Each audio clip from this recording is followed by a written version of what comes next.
Alam mo ba na kumikita si iShowSpeed, a content creator ng $29,000 per day or 1.5 million pesos per day or 500 million pesos per year. Nako Hindi pa kasama dyan ng sponsorship, merchandise, sales, and live streaming donations. At paano na nagagawa to? I-reveal ko na sa video na ito. Hi there, this is Chinkitan, your pambansang wealth coach. Nako, si iShowSpeed ang pag-uusapan po natin or kilalang Darren Watkins in real life, isang American na YouTuber at streamer. Nagsimula lang siya bilang isang passion. Nag-gamer lang siya ng NBA 2K pero ngayon sobrang laki na ng kanyang community mula sa YouTube channel, TikTok in just a few years. Umabot na nga ng over 30 million subscribers ang kanyang YouTube channel. Grabe, di ba? Just to give you a perspective, paano po nung nagsimula tong si iShowSpeed? He created this YouTube account noong 2016 at wala po pumapansin. Noong 2020, nakakuha na siya ng attention nung pandemic kasi nagla-live siya ng NBA 2K and Fortnite. At syempre naman, kumikita na siya ng more or less $100,000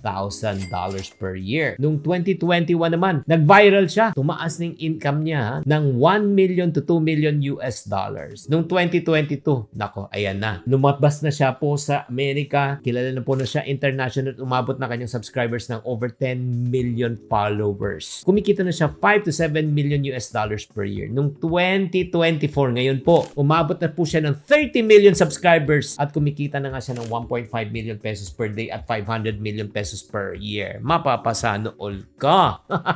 So kung makikita po natin yung journey po niya, makikita yung pag-grow po niya. Pero yun nga, bago siya nag-grow bilang isang content creator, nag-umpisa muna siya sa wala. Kaya nga ang tanong, paano ba nangyari to? I-reveal ko yan towards the end. Pero ito, lately, alam nyo ba, pumunta rin po dito si iShowSpeed dito sa Pilipinas. Nakita nga natin sa Manila, kumain ng meow-meow daw.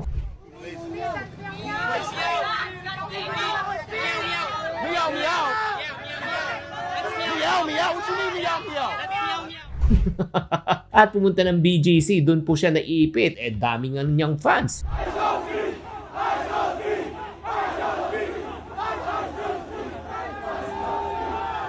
Isa sa highlight ng kanyang trips nung na-meet po niya si, syempre, Senator Manny Pacquiao. At hindi lang simpleng meet-up At alam niyo nangyari, nagpasuntok siya kay Senator Manny. At ano ang nangyari? Ito yung nangyari, tignan niyo. Come on!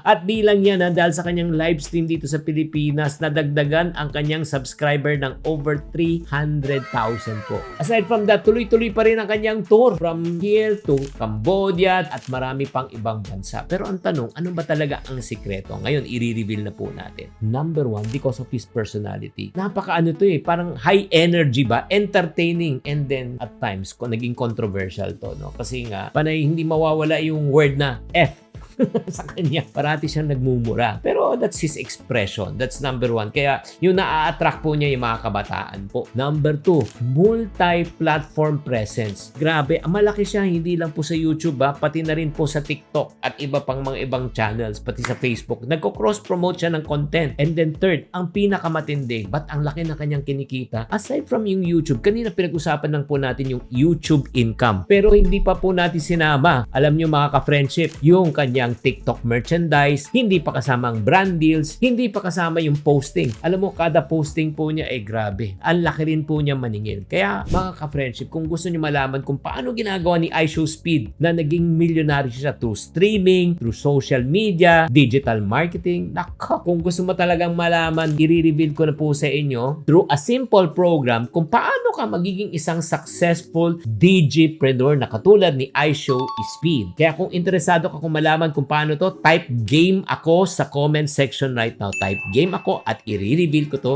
sa inyo.